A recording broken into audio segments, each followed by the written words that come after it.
नमस्कार, खबरें अभी तक देख रहे हैं आप और मैं हूं आपके साथ अमरना अरोड़ा। हरियाणा डायरी में आप सभी का स्वागत है। हरियाणा कैबिनेट की अहम बैठक में बड़े फैसले लिए गए। मुख्यमंत्री नायब सिंह सैनी की अध्यक्षता में हुई बैठक में 31 में से 18 एजेंडों को मंजूरी दी गई है। सबसे अहम फैसला मेरिट कम सीनियरिटी के जरिए प्रमोशन के लिए मौजूदा कोटा 65% से संशोधित कर 50% कर दिया गया, जिससे कि नई भर्तियों की राह आसान हो गई है। इसके साथ ही स्वास्थ्य सेवाओं को मजबूत करने के लिए नए नियम लाए गए हैं। नियमों में बदलाव किया गया, यानी कि सरकार का फोकस साफ है, प्रशासन में सुधार और स्वास्थ्य व्यवस्था को और मजबूत करना। रिपोर्ट देखिए। हरियाणा की नायब सैनी सरकार ने करीब 6 घंटे तक चली कैबिनेट की लंबी बैठक में कुल 18 अहम प्रस्तावों को मंजूरी दी। स्वास्थ्य विभाग में भर्ती के नियमों से लेकर महिलाओं को मिलने वाली आर्थिक मदद तक सरकार ने हर वर्ग को साधने की कोशिश की। मुख्यमंत्री नायब सिंह सैनी की अध्यक्षता में हुई इस बैठक में कई कड़े और सुधारवादी फैसले लिए गए। बैठक की सबसे बड़ी खबर स्वास्थ्य विभाग से आई। अब स्वास्थ्य विभाग में फार्मेसी और ऑपरेशन थिएटर स्टाफ की भर्ती में मेरिट को प्राथमिकता दी जाएगी। फार्मेसी भर्ती में अब 6 महीने की ट्रेनिंग की अनिवार्यता खत्म कर दी गई और क्वालिफिकेशन की वेटेज को 75% से सीधा 95% कर दिया गया। इसके अलावा सरकारी नौकरियों में प्रमोशन कोटा 65% से घटाकर 50% किया गया, जिससे नई भर्तियों के रास्ते खुलेंगे। कैबिनेट के इन फैसलों से साफ है, सरकार अब मेरिट और इंफ्रास्ट्रक्चर पर फोकस कर रही है। ऑर्बिटल रेल कॉरिडोर से जहां एनसीआर में कनेक्टिविटी बढ़ेगी, वहीं शिक्षा नीति में बदलाव से बच्चों की नींव मजबूत होगी। इन फैसलों का जमीनी असर कितना होगा, ये जरूर देखना होगा। सबसे पहले तो हरियाणा सुपीरियर जुडिशियल सेवा नियम में संशोधन, जो सुप्रीम कोर्ट ने जो आदेश दिए थे उनके निर्देशानुसार इस जुडिशियल सेवा नियम 2007 में संशोधन को मंजूरी आज कैबिनेट द्वारा दी गई है। इसमें अलग अलग भर्ती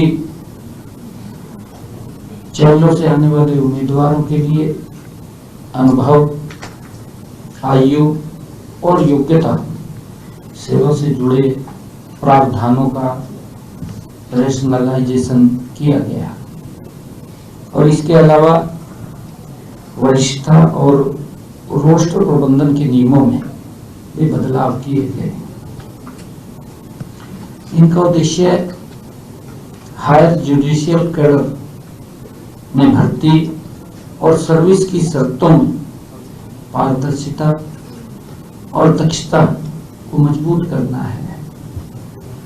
मेरिट कम सीनियरिटी के जरिए प्रमोशन के लिए मौजूदा कोटा जो 65% से उसे कम करके 50% कर दिया गया है।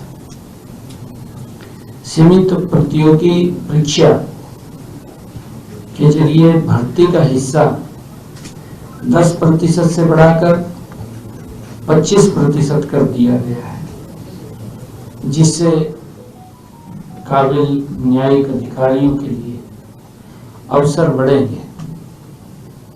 बाकी 25% पर सीधी भर्ती से वो भरे जाते हैं। मुख्यमंत्री नायब सिंह सैनी की अगुवाई में कैबिनेट में कई विषयों को लेकर विस्तार से चर्चा हुई है। महत्वपूर्ण फैसले भी लिए गए हैं। तो वहीं नई भर्तियों का रास्ता खोलकर मुख्यमंत्री ने युवाओं के रोजगार का रास्ता साफ कर दिया है, ताकि प्रदेश में बड़ी संख्या में युवाओं को नौकरी मिल सके। इसीलिए प्रमोशन के कोटा को घटाने का भी एक बड़ा निर्णय लिया गया।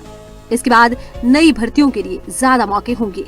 और इसी प्रकार आज हमारी सरकार ने प्रदेश के नागरिकों के बेहतर स्वास्थ्य सुविधाएं उपलब्ध कराने के लिए लगातार कार्य कर रहे।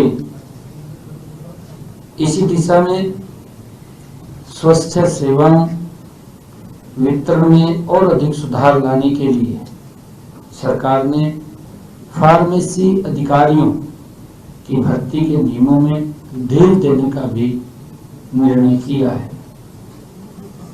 बी फार्मेसी डिग्री में 6 माह के प्रशिक्षण की अवधि को शामिल किया गया है।